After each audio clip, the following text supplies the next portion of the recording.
Hello viewers, हम पढ़ रहे कक्षा 10वीं गणित की प्रश्नावली 3.5 का प्रश्न नंबर 3 और प्रश्न दे रखा है निम्नरेखिक समीकरणों के युग्म को प्रतिस्थापन एवं वज्र गुणन विधियों से हल कीजिए। किस विधि को आप अधिक उपयुक्त मानते हैं? तो हमें यहाँ दोनों विधि से हल करने के बारे में कहा गया है, तो हम हल करेंगे इसको। तो सबसे पहले हम प्रतिस्थापन विधि से करते हैं, तो हम यहाँ लिखेंगे प्रतिस्थापन विधि से। प्रतिस्थापन विधि से तो यहाँ पर जो दो हमें बहुपद दे रखे हैं वह है 8x धन 5y बराबर 9। इसे हम समीकरण 1 नाम दे देंगे। और दूसरा दे रखा 3x धन 2y बराबर 4। इसे समीकरण 2 नाम दे देंगे। तो प्रतिस्थापन विधि से हल करने का तरीका यह होता है कि समीकरण 1 या समीकरण 2 दोनों में से किसी भी एक समीकरण से हम x या y किसी एक का मान निकाल लेते हैं और उस मान को हम दूसरे समीकरण में रखकर उसे हल कर देते हैं। तो हम इसी विधि से यहाँ पर करेंगे, प्रतिस्थापन विधि से। तो हम सबसे पहले समीकरण 1 से x का मान निकाल लेंगे। तो हम लिखेंगे समीकरण 1 से। तो समीकरण 1 हमारे पास है 8x धन 5y बराबर 9। तो यहाँ पर और हल करेंगे तो 8x बराबर हो जाएगा 9 और इस 5y को हम बराबर की इस तरफ लेके चलेगा तो ऋण का 5y हो गया। अब हमें तो x का मान चाहिए, तो x बराबर हो जाएगा 9 ऋण 5y बटा 8। तो x का मान निकाल लिया हमने, इसे हम समीकरण 3 नाम दे देंगे ताकि हमें पता रहे कि x का मान समीकरण 3 में आया था। अब x के मान को हम समीकरण 2 में रखकर इसे हल कर लेंगे। तो हम यहाँ लिखेंगे x का मान समीकरण 2 में रखने पर, तो समीकरण 2 हमारे पास है 3x धन 2y बराबर 4। तो x का मान हम समीकरण 3 में रख देंगे तो 3 और x का मान क्या आया हमारे पास 9 ऋण 5y बटा 8 धन, अब जो यहाँ है धन क्या बचे धन 2y बराबर 4। तो यहाँ हमने x का मान रख दिया यहाँ पे x के स्थान पर। इसे और हल कर लेंगे तो यहाँ पे 3 और यहाँ पे गुणा में है तो 3 का गुणा इस पूरी संख्या में करेंगे तो 3 का गुणा 9 में करेंगे तो 3 9 27 और ये धन और ऋण धन ऋण ऋण आ जाएगा। 3 का गुणा 5 में करेंगे तो 3 5 15 y है ये और ये बट्टा हो जाएगा 8 धन 2y बराबर 4। अब देखो यहाँ पे इसके बट्टे कुछ नहीं तो 1 रख देंगे और इन दोनों का एलसीएम निकाल कर इसे हल करेंगे तो 8 और 1 का जब एलसीएम निकालेंगे तो वहाँ 8 ही आएगा। और इसे हल कर लेंगे तो 8 का 8 में भाग लगाएंगे तो 1 बार जाएगा, 1 का गुणा इसमें करेंगे तो 1 का गुणा करने पे यही संख्या आएगी तो हम यही लिख देंगे 27 ऋण 15y। अब यहाँ पर धन है, अब 1 का पहाड़ा 8 बार बोलेंगे तो 8 आएगा, 8 का गुणा 2 में करेंगे तो 8 दूनी 16y हो जाएंगे यहाँ, तो यहाँ हम लिख देंगे 16y बराबर 4। अब इसे और हल कर लेंगे तो ये धन के 16y और ऋण के 15y हैं तो आपस में घट जाएंगे और चिन्ह बड़ी संख्या का आएगा तो हम यहाँ लिखेंगे 27। तो यहाँ है ही सही और 16 में से 15 कम हो गए तो 1 बचा और ये धन का y बचा है, ठीक है, धन का बचेगा बटा 8 बराबर है 4। इसे और हल करेंगे तो 27 धन y बराबर 4 और ये इधर चला जाएगा 8 तो गुणा 8 हो जाएगा।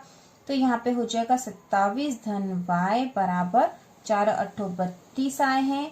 अब y का मान क्या हो जाएगा तो y हो जाएगा y बराबर 32 ऋण 27। 27 जो है बराबर के इस तरफ आ जाएगा तो y बराबर हो जाएगा 32 में से 27 कम कर देंगे तो बचेंगे 5।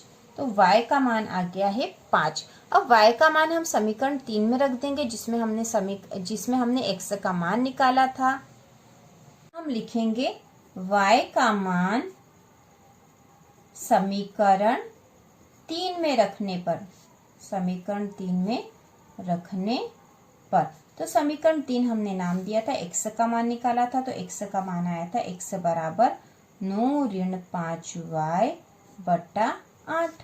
तो अब हम यहाँ मान रख देंगे y का, तो x बराबर हो जाएगा 9 ऋण 5 और y का मान आया है 5/8 है ही सही।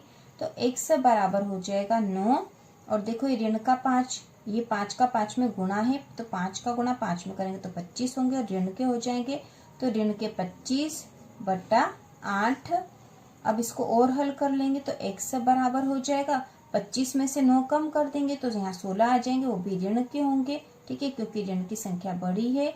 इसके बटे 8 है, तो 8 और 16 कर सकते हैं, तो 8 एकम 8, 8 दूनी 16, तो x बराबर मान आ गया है ऋण का 2, ठीक है, x बराबर मान आया है ऋण का 2। तो x और y दोनों का ही मान आ गया है। तो यहाँ पर प्रतिस्थापन विधि से जब हमने हल करा तो x बराबर आ गया है ऋण 2 और y बराबर आ गया है 5। तो प्रतिस्थापन विधि से करना बहुत ही आसान है और यह विधि और अच्छी है। इसके बाद हम वज्र गुणन विधि से भी हल करेंगे। अब हम वज्र गुणन विधि से हल करेंगे। वज्र गुणन विधि से हल करने पर, तो वज्र गुणन विधि से हल करने के लिए हमें उसमें a1, b1 और c1 चाहिए।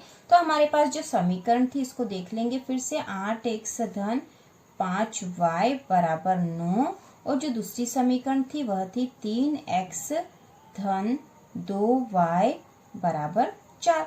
तो इसको हम जो समीकरण है, जो रेखीय समीकरण होती है ax धन by धन c बराबर 0 के रूप में जमा लेंगे। तो पहली जो समीकरण देखो इसको इस रूप में करेंगे तो ये जो 9 है ये बराबर किस तरफ आ जाएगा, तो ये ऋण का 9 हो जाएगा। तो हम लिखेंगे रेखीय समीकरण के रूप में, ठीक है, इस प्रकार से हम लिख के लिखेंगे। अब पहली जो समीकरण है इस रूप में लिख देंगे तो हो जाएगी 8x धन 5y ऋण 9 को हम बराबर किस तरफ ले आए तो ऋण 9 बराबर हो जाएगा 0।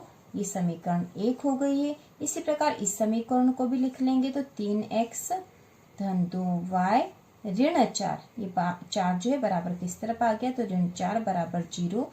ये हो गई समीकरण 2। अब हम इससे a1, b1, c1 निकाल लेंगे। तो हमें पता ही जो समीकरण 1 है उसमें x के साथ जो संख्या वह a1 है, y के साथ b1 हो जाएगी और बाकी जो बची संख्या वह c1 हो जाएगी। उसी प्रकार समीकरण 2 से हम a2, b2 और c2 लिख देंगे। तो हम लिख देंगे यहाँ पर a1 बराबर, तो a1 है x, b1 बराबर तो b1 है 5 और c1 बराबर तो c1 है ऋण के 9।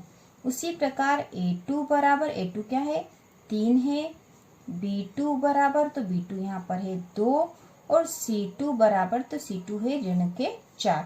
तो a1, b1, c1 और a2, b2, c2 आ गए हैं। अब हम वज्र गुणन विधि का सूत्र लिखेंगे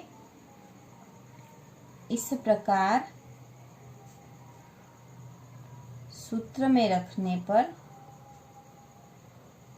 ठीक है, वज्र गुणन विधि का सूत्र लिखेंगे तो x बट्टा, तो यहाँ पर सूत्र है b1 c2 ऋण b2 c1 बराबर y बराबर हो जाएगा c1 a2 ऋण c2 a1।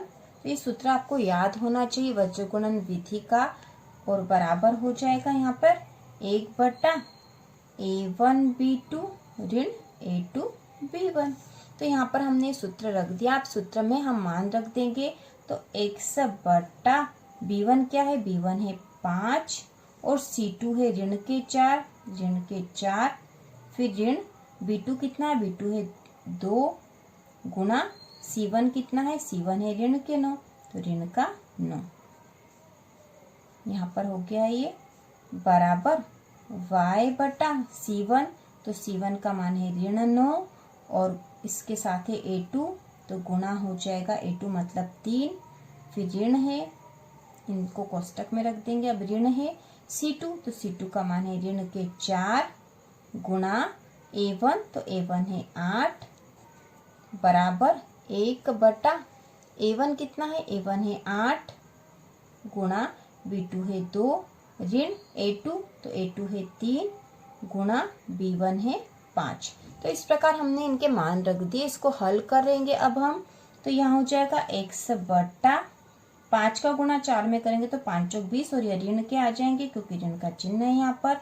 उसी प्रकार ये ऋण है और 9 दूनी 18, ठीक है, 9 दूनी 18, तो यहाँ पे ये ऋण के 18 आ जाएंगे क्योंकि ऋण का 9 का गुणा 2 में करा तो ऋण के 18 आ गए हैं, बराबर y बटा 9 का 3 में गुणा करा तो 9 तिया 27, ये ऋण के हो गए, ऋण के 27। अब ये ऋण तो है ही सही और कोष्टक वाली संख्या को हल करा तो 8 चौक 32 होगा और यह ऋण के होंगे क्योंकि धन ऋण ऋण होगा, बराबर 1 बटा 8 दूना 16 ऋण 5 तिया 15।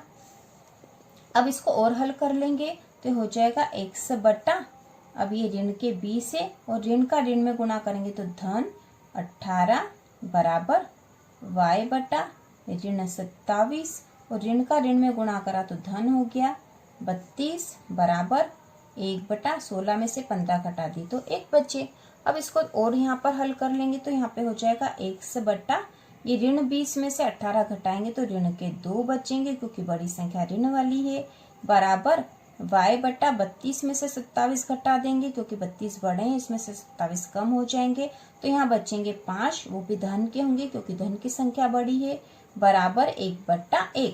तो यहाँ पे मान आ गए हैं, x के नीचे जो संख्या आई है वो x का मान है, हम लिख देंगे अतः x बराबर ऋण 2 y बराबर 5। तो ये मान आ गए हैं वज्र गुणन विधि से और ये इसका आंसर है x बराबर ऋण 2 y बराबर 5। तो वज्र गुणन विधि से करेंगे तो इस प्रकार से हमें सूत्र रख के a1, b1 और c1 के मान रखने पड़ेंगे और सूत्र में रखने पड़ेंगे और इसको हल करना पड़ेगा। यहाँ चिन्हों का ध्यान रखना बहुत जरूरी है और उसी प्रकार यदि हम प्रतिस्थापन विधि से करते हैं तो वह भी बहुत आसान विधि है। समीकरण 1 या 2 से x या y का मान निकालकर उसे दूसरी समीकरण में रख देंगे और इस प्रकार से हम x और y के मान निकाल लेंगे। तो इसी प्रकार के और वीडियो देखने के लिए चैनल को सब्सक्राइब कीजिए।